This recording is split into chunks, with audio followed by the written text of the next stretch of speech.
स्वागत है दोस्तों आप सभी का पीटीआर एकेडमी में। और मैं हूँ ऋचा। देखिए पिछले वीडियो में हमने मेडिवल हिस्ट्री में गयासुद्दीन तुगलक के बारे में देख लिया था। आज हमें जो देखना है वो मोहम्मद बिन तुगलक के बारे में देखना है।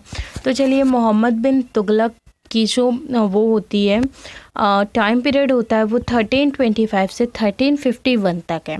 तो चलिए पहले इसकी पृष्ठभूमि देख लेते हैं, यानी स्टार्टिंग की इसकी लाइफ देख लेते हैं। तो देखिए, खुसरो शाह के काल में इसे आमिर आकुर का पद दिया गया था। ठीक है, खुसरो शाह एक राजा थे तो और गाजी मलिक के काल में क्या है, इसे अमीर हाजिब यानी गयासुद्दीन तुगलक, इससे पहले जिनका हमने जिनका कवर किया था तो उन्होंने क्या है, गाजी मलिक ने क्या है आमिर हासिब की उपाधि दी थी। उसके बाद मोहम्मद बिन तुगलक का हम क्या है राजत्व का सिद्धांत देखते हैं। तो राजत्व के सिद्धांत में देखिए, अगर हम बात करें 1325 से 35 तक, तो ये निरंकुश तक था। धर्म व राजनीति का इसने पृथकीकरण किया और समानता के सिद्धांत का क्या है पालन किया। लेकिन सिर्फ इसने ये समानता के अधिकार का पालन जो है वो सिर्फ इसने योग्यता के आधार पर किया। और इसने क्या है अपनी एक उपाधि धारण की थी आमिर उल मोमिनीन, जिसे क्या है खलीफा के समतुल्य यानी खलीफा के समान माना जाता था। उसके बाद जो नेक्स्ट देखेंगे वो 1335 से 1351 तक का देखेंगे। इसमें क्या है, मोहम्मद बिन तुगलक ने क्या है प्रथम चरण में क्या है विभिन्न प्रकार के प्रयोग किए थे। यानी इसने मोहम्मद बिन तुगलक ने अलग अलग प्रयोग किए, लेकिन वे सभी प्रयोग क्या थे असफल हो गए, जिसे उसने क्या है ईश्वरीय दंड समझा। इसलिए उसने अपने राजत्व सिद्धांत में परिवर्तन कर दिए। देखिए, राजत्व के सिद्धांत में अगर हम मोहम्मद बिन तुगलक की जो नीतियां देखते हैं, उसकी नीतियां जो थी वो काफ़ी अच्छी थी, लेकिन होता क्या है कि उसी समय वो जो उसकी नीतियां थी वो मौसम के अनुकूल नहीं होती हैं। यानी जितनी भी उसने नीतियां सोची थी वो क्या होती हैं, सफल नहीं होती हैं। इसी को क्या है, वो जब उसकी नीतियां नहीं सफल होती हैं वो असफल हो जाता है, तो इसे क्या है वो ईश्वरीय दंड समझ लेता है और फिर वो क्या है अपने राजत्व के सिद्धांत में कुछ परिवर्तन करता है। उसमें अगर हम 1343 में बात करें तो मोहम्मद बिन तुगलक ने क्या है खलीफा अल हकीम सेकंड से क्या है शासन करने का क्या है प्रमाण पत्र लिया और नासिर आमिर उल मोमिनीन की क्या है उपाधि धारण की। यानी इसने क्या है शासन करने के लिए खलीफा से क्या है प्रमाण लिया था। शासन करने के लिए अधिकार खलीफा से इधर नहीं लिया था। इसने आमिरुल मोमिनीन की उपाधि धारण करने के लिए क्या है या अमीर वर्गों में क्या हो गया अलोकप्रिय हो गया। यानी अमीर वर्गों में क्यों अलोकप्रिय हो गया, देखिए इसने क्या है आमिरुल मोमिनीन की उपाधि धारण की थी, जिसका मीनिंग होता था कि खलीफा के बराबर, खलीफा के समतुल्य। तो जो अमीर वर्ग था तो उनमें क्या हो जाता है असंतोष व्याप्त हो जाता है, ये क्या हो जाता है अलोकप्रिय हो जाता है, उन्हें इसकी ये चीज़ क्या है पसंद नहीं आती है। उसके बाद प्रशासन में उसने क्या है उलेमा वर्ग से क्या है सहयोग प्राप्त करना क्या है प्रारंभ कर दिया। ठीक है, उसके बाद इसके कुछ अलग अलग प्रयोग देखते हैं। तो ये कौन कौन से प्रयोग करता है जो क्या है इसके असफल रहते हैं। तो दोआब में कर वृद्धि, यानी जो दोआब का जो रीज़न है, दोआब देखिए किसे कहते हैं, जहाँ पर दो रिवर्स मिलती हैं, जहाँ पे जैसे जो संगम होता है, तो वहाँ इसने दोआब में क्या है कर वृद्धि कर दी। 1325 से 26 का टाइम था। राजधानी का इसने स्थानांतरण किया था 1326 से 27 में। मुद्रा संबंधी प्रयोग किए थे 1329 से 30 में। खुरासान अभियान किया था 1330 से 31 में। और करजल यानी कराचिल का क्या है अभियान किया था 1307 से 38 में। और अब देखिए दोआब से कर वृद्धि में देखते हैं जो इसने 1325 से 26 के बीच में किया था। यहाँ देखिए दोआब में कर वृद्धि में जो इसने 1325 से 26 में किया था, इसमें होता क्या है, यहाँ की जो मिट्टी थी, क्षेत्र था, वो क्या था बहुत ही ज़्यादा उपजाऊ था। तो इसने क्या है कर में 1/10 और 1/11 भाग लेना क्या है चालू कर दिया।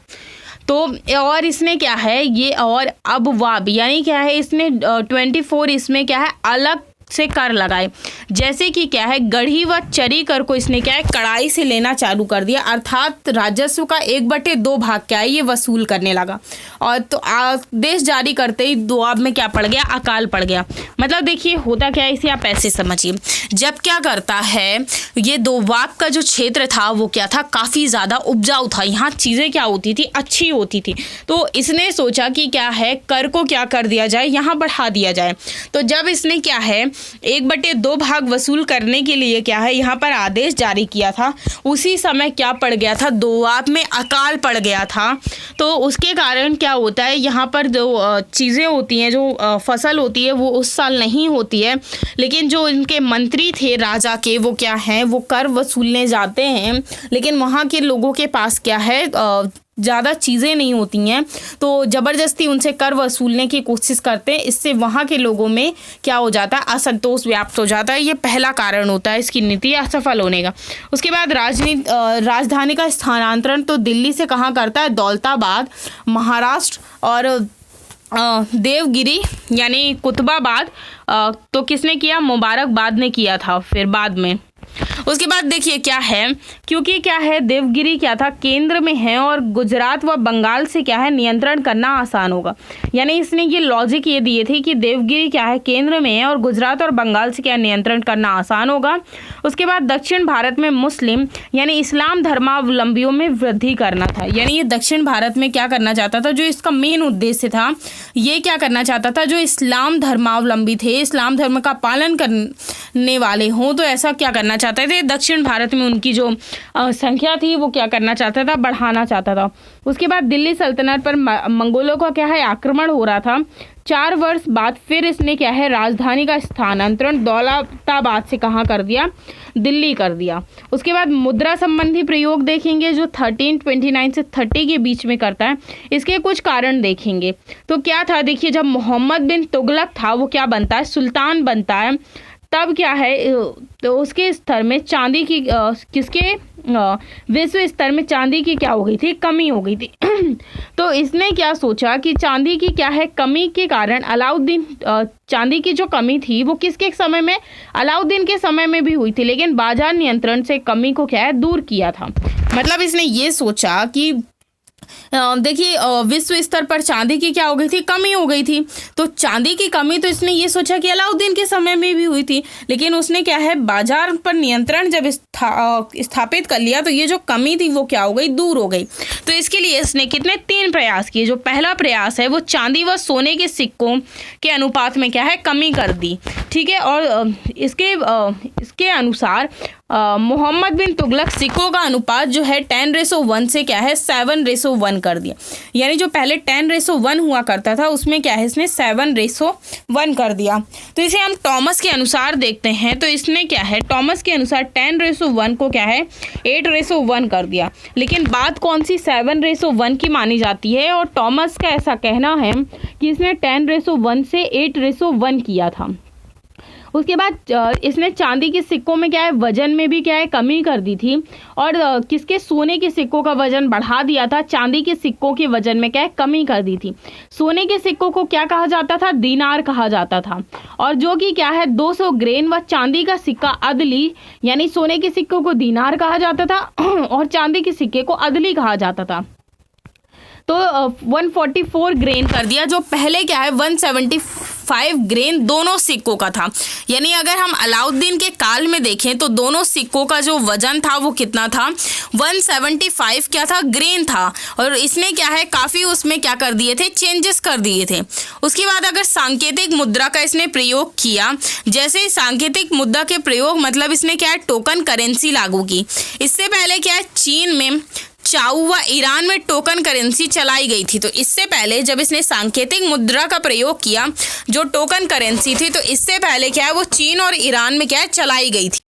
तो देखिए जो मोहम्मद बिन तुगलक होता है वो क्या है सांकेतिक मुद्रा में किसकी कांसे की मुद्रा की का क्या करता है प्रचलन करता है, और आम लेन देन में क्या है कांसे की मुद्रा का क्या हो जाता है प्रचलन हो जाता है।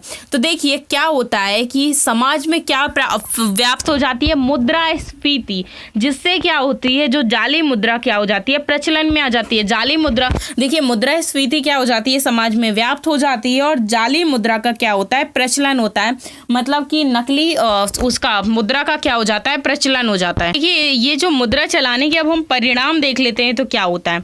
तो देखिए आर्थिक परिणाम क्या हो जाती है, यानी जो आर्थिक स्थिति होती है वो क्या हो जाती है कमज़ोर हो जाती है, और कांसे की जगह सोने व चांदी के सिक्के क्या है जनता में दोबारा से वितरित किए गए थे।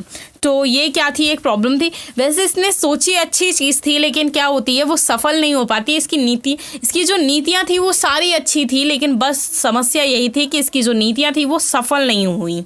उसके बाद हम खुरासान अभियान देखते हैं जो 1330 से 31 के बीच में हुआ था। ये मध्य एशिया के क्षेत्र में हुआ था। तो इसका कारण देख लेते हैं। तो राजनीतिक रिक्तता इसका क्या थी, कारण थी। मंगोल नेता से क्या है ये संधि कर लेता है, जिसे क्या है 3,70,000 रुपए और सेना का संगठन कर 1 वर्ष का वेतन एडवांस में दिया था। और जिसने क्या है ईरान व मिस्र से संधि हो गई, जिससे तुगलक बिना अभियान किए क्या है वापस लौट आए। यानी ये जो इसने यहाँ जो अभियान किया था तो ये सारी चीज़ें हुई। तो ये भी क्या है, इसका जो अभियान है वो सफल ही नहीं हुआ, क्योंकि बिना अभियान किए ही क्या हो जाता है, ये वापस आ जाता है, क्योंकि संधि हो जाती है। उसके बाद करजल जो कराचिल जो तिब्बत का अभियान है वो 1337 से 38 के बीच में होता है।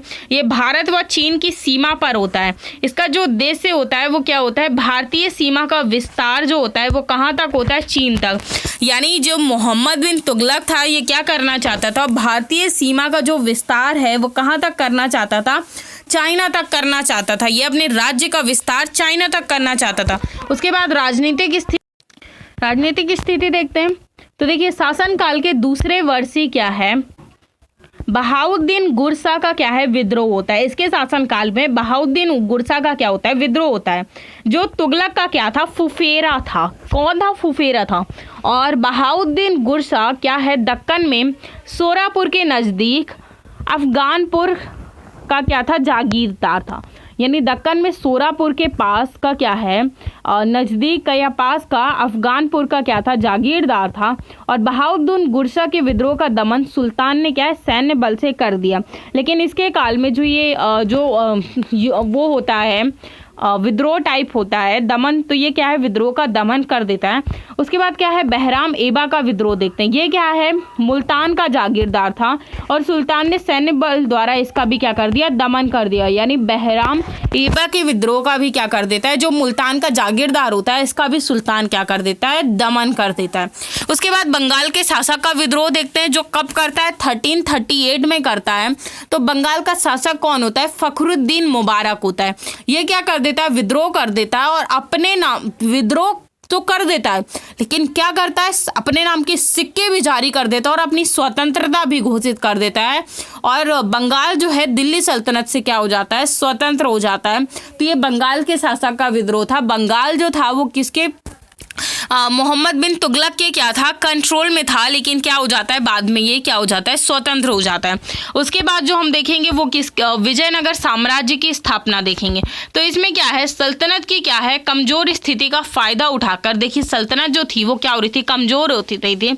तो 1326 ईस्वी में हरिहर व बुक्का ने क्या है दक्षिण भारत में हिंदुओं का क्या है एक स्वतंत्र राज्य विजयनगर की क्या की स्थापना की।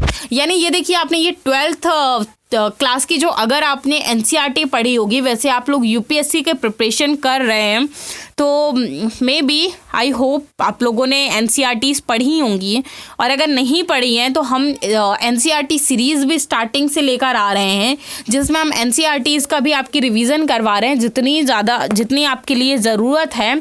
तो हमारे चैनल में आपको एनसीईआरटीज़ की भी प्लेलिस्ट मिल जाएगी, 6 to 12 प्लेलिस्ट मिल जाएगी, उसमें आप जाके देख सकते हैं। अभी 6th क्लास की एनसीईआरटी से स्टार्ट किया है, 3 चैप्टर ऑलरेडी हो चुके हैं जो कि अंजलि मैम कवर करवा रही हैं। तो आप अगर देख सकते हैं, अगर नहीं आप लोगों ने देखा है और अगर पढ़ी भी है या देखा भी है तो आप लोगों का रिवीजन हो जाएगा। तो चलिए खैर मैं बता दूँ, अगर विजयनगर साम्राज्य की स्थापना वाला साम्राज्य का जो कॉन्सेप्ट है वो 12th क्लास की एनसीईआरटी में टॉपिक दिया हुआ है। तो इसमें क्या है दक्षिण भारत के क्या है एक हरिहर व बुक्का दो ब्रदर्स थे, इन्होंने क्या है की थी। उसके बाद बहमनी साम्राज्य की स्थापना देखते हैं। तो विजयनगर साम्राज्य के क्या है आधार पर ही दक्षिण भारत में मुसलमानों का क्या है एक स्वतंत्र राज्य अलाउद्दीन हसन बहमान शाह 1347 में क्या करता है, स्थापना करता है अलाउद्दीन हसन, यानी जिसे हसन गंगू के नाम से भी क्या है जाना जाता है। तो ये क्या करता है, विजयनगर के साम्राज्य के आधार पर ही क्या है मुस्लिमों का एक स्वतंत्र राज्य स्थापित करता है। जैसे विजयनगर साम्राज्य में एक हिंदुओं का राज्य स्थापित किया गया था, सेम उसी कॉन्सेप्ट पर जो ये अलाउद्दीन हसन था वो मुस्लिमों का एक स्वतंत्र राज्य की क्या करता है, स्थापना करता है। उसके बाद मंगोल आक्रमण देखते हैं। तो देखिए मोहम्मद बिन तुगलक के काल में क्या है, मंगोलों ने क्या है लाहौर मुल्तान से आगे बढ़कर बदायूं के क्षेत्र तक क्या कर दिया, आक्रमण कर दिया। लाहौर मुल्तान से आगे बढ़कर बदायूं के क्षेत्र तक क्या कर दिया, आक्रमण कर दिया। और तुगलक ने क्या किया था, इनका दमन नहीं किया था, इनको क्या उपहार देकर क्या कर दिया था, वापस भेज दिया था। ठीक है, ये चीज याद रखिएगा। इसके बाद इसकी हम मोहम्मद बिन तुगलक की विदेश नीति देखते हैं कि इसकी विदेश नीति क्या थी। तो तुगलक काल में क्या चीन शासक तोमर तिगुन ने 1341 ईस्वी में अपना एक दूत मंडल हिमाचल प्रदेश क्षेत्र में क्या है भेजा था। यानी चीन के जो शासक थे तोमर तिगुन वो क्या करते हैं 1341 में क्या करते हैं अपना एक दूत मंडल भेजते हैं कहाँ, हिमाचल प्रदेश के क्षेत्र में, जिनका उद्देश्य था बौद्ध मठों का दर्शन करना।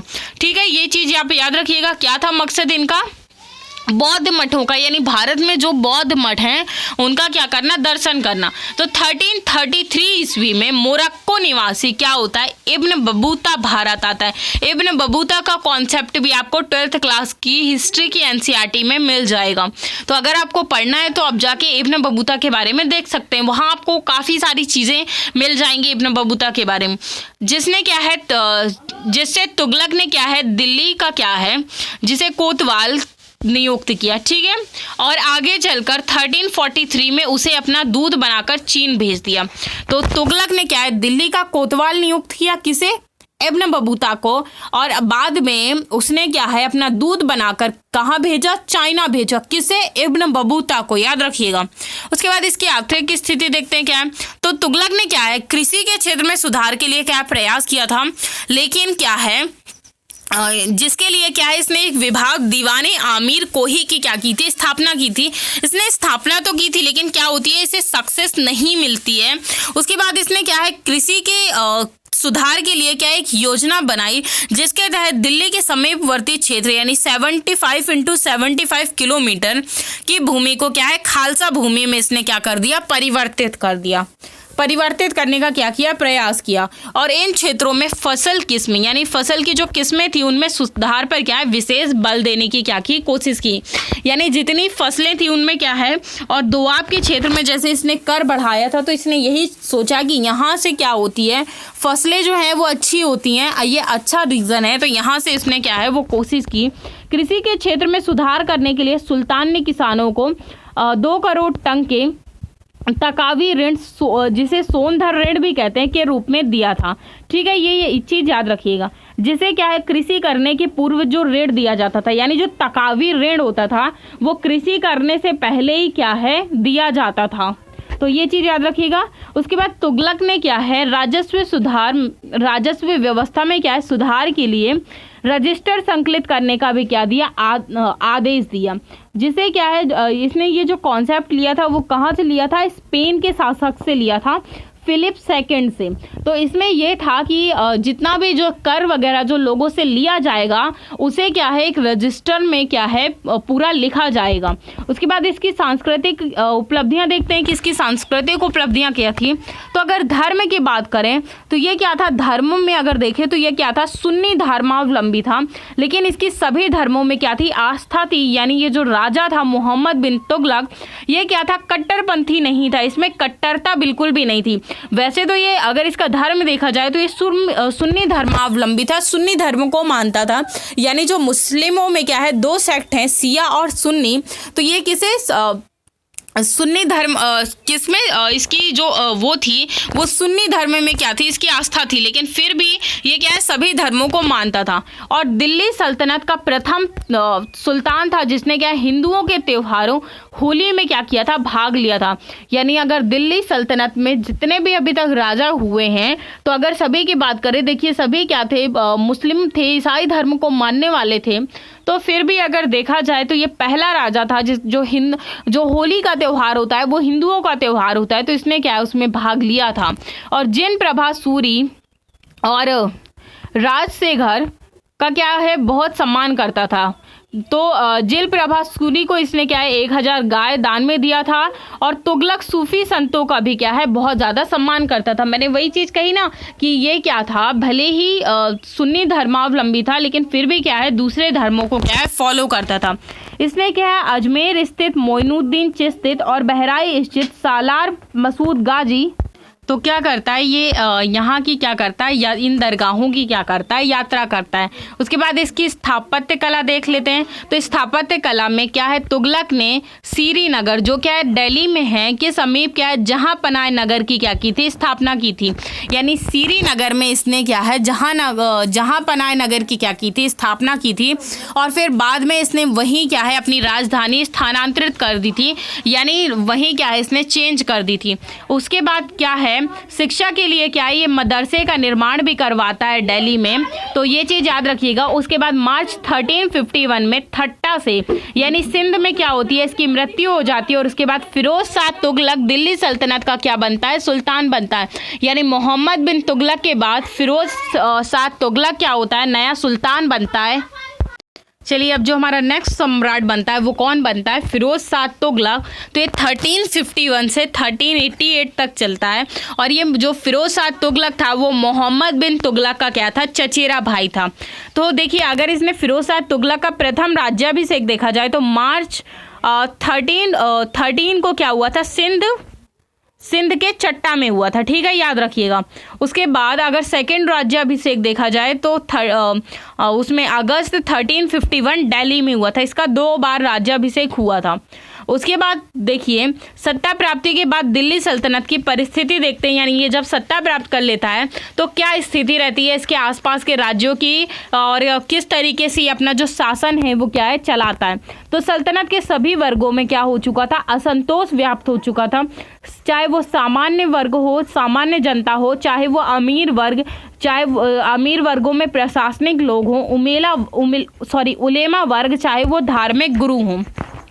तो आम जनता के लिए इसके उपाय देख लेते हैं कि आखिर ये क्या उपाय करता है लोगों के असंतोष को क्या है दूर करने के लिए। तो क्या है किसानों से तकावी ऋण को इसने ना केवल माफ़ किया बल्कि उस ऋण की क्या है पंचिका को भी क्या है जला दिया। मतलब कि क्या है जो किसानों से क्या है तकावी ऋण लिया जाता था उसे क्या इसने बिल्कुल माफ़ कर दिया, कहा कि ये नहीं लिया जाएगा। और जो ऋण पंचिका थी यानी जो बुक थी जिसमें ये लेन देन का वो रखा जाता था पूरा लेखा जोखा रखा जाता था उसे भी क्या करता है ये पूर्ण तरीके से जला देता है। उसके बाद न्याय व्यवस्था में क्या आती है इसकी उदारता होती है। मतलब इसने मृत्यु दंड को समाप्त कर दिया था। जैसे और भी काफ़ी शासक होते हैं काफ़ी कट्टर होते हैं तो जो छोटी छोटी सजाओं के लिए क्या कर देते हैं लोगों को मृत्यु दंड दे देते थे। तो इसने क्या है न्याय व्यवस्था में क्या है उदारता दिखाई और मृत्यु दंड को क्या कर दिया इसने समाप्त कर दिया। उसके बाद अगर कोई इसने ये कहा कि अगर राजद्रोह कोई करता है तो उसके लिए कारावास व आर्थिक दंड का इसने प्रावधान किया। यानी अगर लोग हैं वो राजद्रोह का कार्य करते हैं यानी जो राज्य के चीज़ों के बाहर जाके क्या है कार्य करते हैं तो उन्हें क्या है आर्थिक दंड दिया जाएगा और आजीवन कारावास दिया जाएगा। और राजस्व व्यवस्था में क्या करता है सुधार करता है अर्थात राज्य की आमदनी की क्या है आर्थिक स्थिति में भी सुधार करता है। वह किसानों को संतुष्ट करने की क्या करता है कोशिश करता है अर्थात जो गढ़ी व चरी कर लिया जाता था वो भी क्या है समाप्त कर देता है। और जो ब्राह्मणों पर जजिया कर जो था वो भी क्या है ब्राह्मणों से देखिए जो कर लिया जाता है उसे भी क्या है ये समाप्त कर देता है। उसके बाद आय और व्यय में क्या है सुल्तान स्थापित किया और अर्थात राजस्व क्या है घाटे को खत्म करने का क्या किया प्रयास किया। यानी राजस्व में जो घाटा हो रहा था उसे खत्म करने का प्रयास किया। सिंचाई कर्म लिया जिसे क्या है हार्वे सर्वा यानी 10% लिया। तो सिंचाई कर को क्या कहा गया हार्वे सर्वा कहा गया। और दिल्ली सल्तनत का क्या फर्स्ट शासक था जिसने अपनी जनता से क्या है सिंचाई कर लिया था। उसके बाद राजस्व सुधार में कुछ इसकी चीज़ें देख लेते हैं कि इसकी क्या उपलब्धियां थी। तो फिरोज शाह तुगलक ने न केवल कृषकों की स्थिति में सुधार किया बल्कि राज्य के राजस्व को भी बढ़ाने का क्या किया, प्रयास किया। उसके बाद राजस्व सुधार देख लेते हैं कि इसने कैसे किया। तो कृषक स्तर पर देखेंगे और फिर राज्य स्तर पर देखेंगे। तो देखिए इसने राजस्व सुधार के लिए कृषक स्तर पर और राज्य स्तर पर, दो स्तर पर इसके देखेंगे। तो फिरोज शाह तुगलक ने मोहम्मद बिन तुगलक के द्वारा लगाए गए कर व्यवस्था में क्या किया, सुधार किया। यानी जो फिरोज शाह तुगलक था तो मोहम्मद बिन तुगलक के द्वारा जितने जो कर लगाए गए थे उनमें क्या है, सुधार करता है। यानी कर की दर को क्या है, घटाकर 1/5 या 1/3 कर दिया। और गढ़ी कर व जो चरी कर और 24 अन्य जो कर लगाए गए थे उनको क्या कर देता है, समाप्त कर देता है। और क्या करता है, उसी के साथ कुरान में मान्य 4 प्रकार के कर ही लेता है। तो कुरान में क्या है, जो 4 प्रकार के कर बताए गए थे, जजिया, जकात, जम्स और खरात, तो क्या है, इन्हीं करों को क्या है, ये लेता है। उसके बाद कृषकों की सुविधा के लिए क्या है, नहर और क्या है, सिंचाई व्यवस्था को क्या करवाता है, उपलब्ध करवाता है।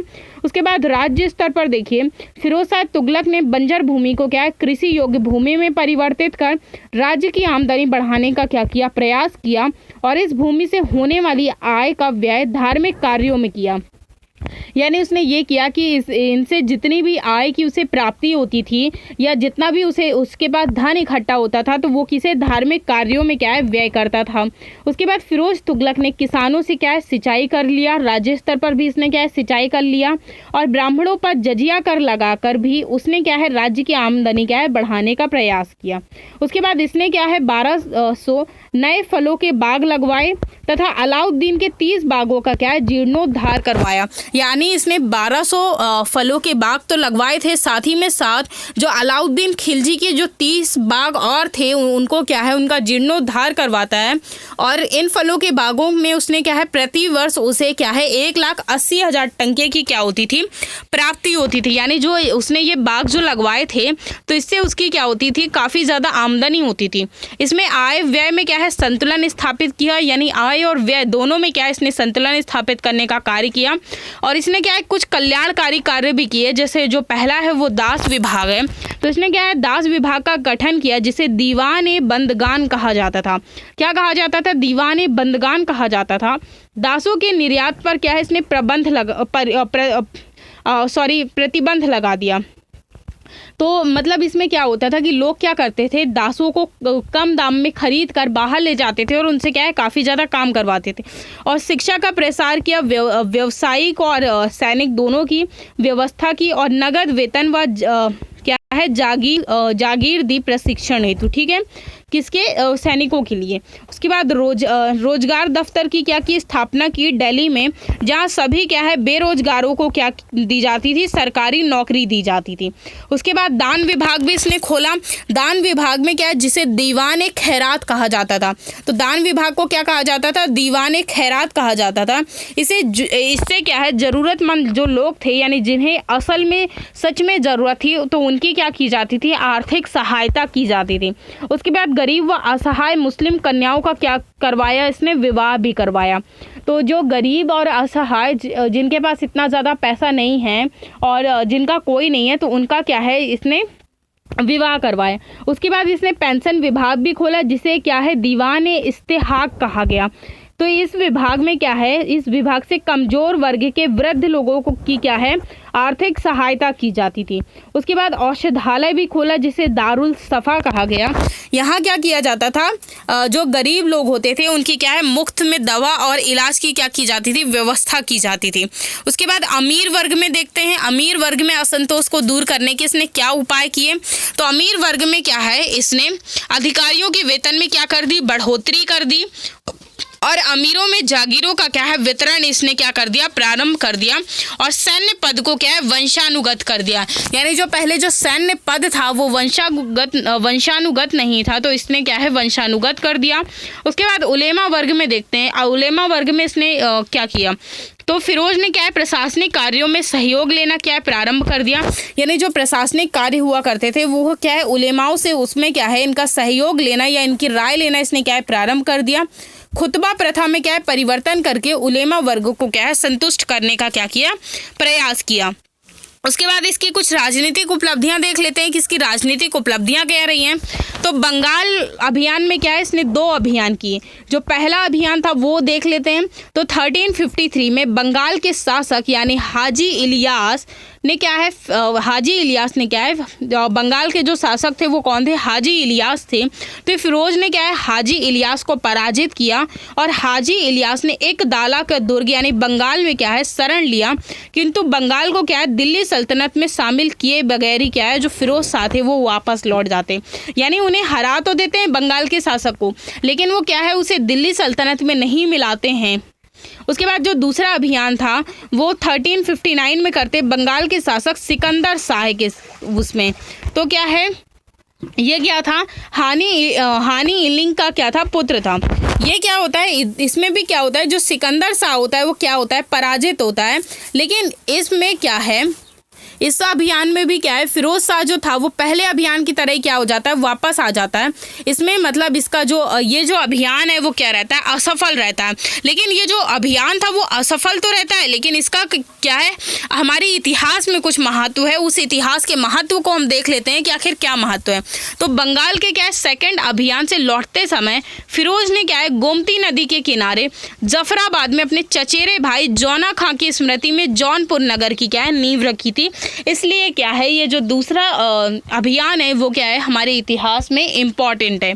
उसके बाद उड़ीसा का अभियान देख लेते हैं। तो उड़ीसा का जो अभियान है इसने 1361 से 62 के बीच में किया। इसके जो शासक थे उड़ीसा के वो कौन थे भानुदेव थर्ड थे। तो फिरोज शाह तुगलक ने क्या है इन्हें पराजित कर इन पर क्या है अपना अधिकार स्थापित कर लिया था। उसके बाद नगरकोट का अभियान देखते हैं। जो नगरकोट जो है वो हिमाचल प्रदेश में है। तो 1360 से 61 के बीच में तो फिरोज ने क्या है नगरकोट शासक को भी क्या किया पराजित किया और उन पर भी क्या कर लिया अपना अधिकार स्थापित कर लिया। इसका भी कुछ ऐतिहासिक महत्व है तो वो भी हम देख लेते हैं। तो फिरोज ने क्या है आजुद्दीन खालिद खानी नामक क्या है एक फारसी विद्वान था। तो उसमें क्या है ज्वालामुखी मंदिर में क्या है इसने रढ़ो गढ़ो विभिन्न क्या है विषयों के क्या है 300 ग्रंथों का दलाइए फिरोज शाही नाम से क्या है फारसी भाषा में क्या करवाया था अनुवाद करवाया था। यानी कुछ जो ग्रंथ थे उनका इसने क्या है फारसी भाषा में क्या करवाया था अनुवाद करवाया था। उसके बाद इसका सिंध का अभियान देखते हैं। तो 1361 से 62 के बीच में होता है। फिरोज ने क्या है सिंध शासक जाम बावनिया को भी क्या किया पराजित किया। और फिरोज के काल में फिरोज शाह तुगलक के काल में मंगोलों के क्या है एक भी आक्रमण नहीं हुए थे और फिरोज शाह ने क्या है दक्षिण भारत में क्या है एक भी अभियान नहीं किए थे। तो ये चीज़ याद रखिएगा कि इसके काल में कोई भी मंगोलों के आक्रमण नहीं होते और इसने दक्षिण भारत पर भी क्या है कोई भी अभियान नहीं किए थे। अब इसकी आर्थिक स्थिति देख लेते हैं कि इसकी आर्थिक स्थिति कैसी थी। तो कृषि की अगर हम बात करें तो फिरोज शाह ने क्या है एक तरफ कृषि के क्षेत्र का प्रसार किया और दूसरी तरफ सिंचाई की सुविधा भी क्या है प्रदान कर दी, जिससे क्या है कृषि उत्पादन में क्या हुआ वृद्धि करने का इसने क्या किया प्रयास किया। और दूसरी ओर इसने एक और चीज की कि किसानों को क्या है 100 लाख टंके देकर कृषि कार्य के लिए क्या है प्रोत्साहित किया। यानी किसानों को क्या है कृषि के लिए प्रोत्साहित करने के लिए क्या है इसने 100 लाख टंके दिए। उसके बाद उद्योग में देखते हैं कि इसने उद्योग में क्या किए। तो फिरोज के काल में 36 प्रकार के क्या है नए उद्योग लगाए गए थे। कुछ प्रमुख उद्योग देख लेते हैं। तो पहला था रकाब खाना जिसमें क्या है घोड़ों की साज सज्जा के सामान रखे जाते थे। उसके बाद था फर्राश खाना, इसमें क्या है कालीन तैयार किए जाते थे। उसके बाद है जमादार खाना, इसमें क्या है शाही वस्त्रों का क्या है निर्माण किया जाता था। तो ये क्या है कुछ इसके मेन वो थे उद्योग थे। उसके बाद इसकी कुछ सांस्कृतिक उपलब्धियां देखते हैं कि इसकी सांस्कृतिक उपलब्धियां कर रही हैं। तो सांस्कृतिक उपलब्धियों में पहले हम इसकी धार्मिक स्थिति की क्या है बात कर लेते हैं। तो फिरोज शाह तुगलक जो था वो धार्मिक रूप से क्या है सुन्नी धर्मावलंबी था, यानी क्या है ये सुन्नी धर्म को मानता था। और प्रशासन में उसने क्या है उलेमाओं का क्या है सहयोग प्रदान किया, यानी उसने प्रशासन में क्या है उलेमाओं की जो इच्छा थी, जो उनकी शिक्षाएं होती थी, उनका भी क्या है सहयोग लिया। और दिल्ली सल्तनत में ये क्या था, पहला सुल्तान था जिसने मिस्र खलीफा के प्रतिनिधि के रूप में क्या है शासन करना प्रारंभ किया था। ये चीज़ याद रखिएगा। उसके बाद फिरोज ने मुस्लिम महिलाओं को क्या है दिल्ली से बाहर के मज़ारों पर जाने से क्या है मना कर दिया। ठीक है, तो ये चीज़ थी। उसके बाद हिंदू व सिखाओं के प्रति क्या है उनकी जो नीति थी वो क्या थी, कट्टरता की थी। ठीक है, उसके बाद फिरोज ने क्या है धर्मावलंबियों पर धर्म परिवर्तन पर क्या है विशेष बल दिया। मतलब इसने क्या है, इसने कई हिंदू मंदिरों को क्या है विनष्ट करवाए तथा पुराने हिंदू मंदिरों का क्या है जीर्णोद्धार करने पर क्या है प्रतिबंध लगा दिया। यानी इसने क्या है जो धर्म परिवर्तन था वो काफ़ी ज़्यादा करवाने की कोशिश की, क्योंकि जो पुराने हिंदू मंदिर थे उनको दोबारा से इसने रिन्यू करवाने पर, जीर्णोद्धार करवाने पर, यानी रिन्यू कहेंगे, मरम्मत कहेंगे, उस पर क्या है इसने प्रतिबंध लगा दिया था। और उसने हिंदुओं के धार्मिक मेलों व उत्सवों पर भी क्या है प्रतिबंध लगाया। फिरोज ने दिल्ली पर मदरसे का निर्माण करवाया, जिसे मदरसा ए फिरोज शाही के नाम से क्या है जाना जाता था। उसके बाद इसकी स्थापत्य कला देख लेते हैं कि स्थापत्य कला में इसने क्या विकास किया। तो इसने कई नवीन नगरों की क्या की स्थापना की, जैसे जौनपुर, हिसार, फिरोजपुर, फिरोजाबाद, ये कुछ इसके राज्य थे जिसकी क्या है इसने स्थापना की। उसके बाद दिल्ली में क्या है इसने कई मस्जिदों का भी निर्माण करवाया था, जैसे खिड़की मस्जिद, काली मस्जिद, बेगमपुरी मस्जिद, ये कुछ मस्जिदें थी जिनका क्या इसने निर्माण करवाया था। उसके बाद शिक्षा और साहित्य की उसमें देख लेते हैं कि इसका क्या योगदान था।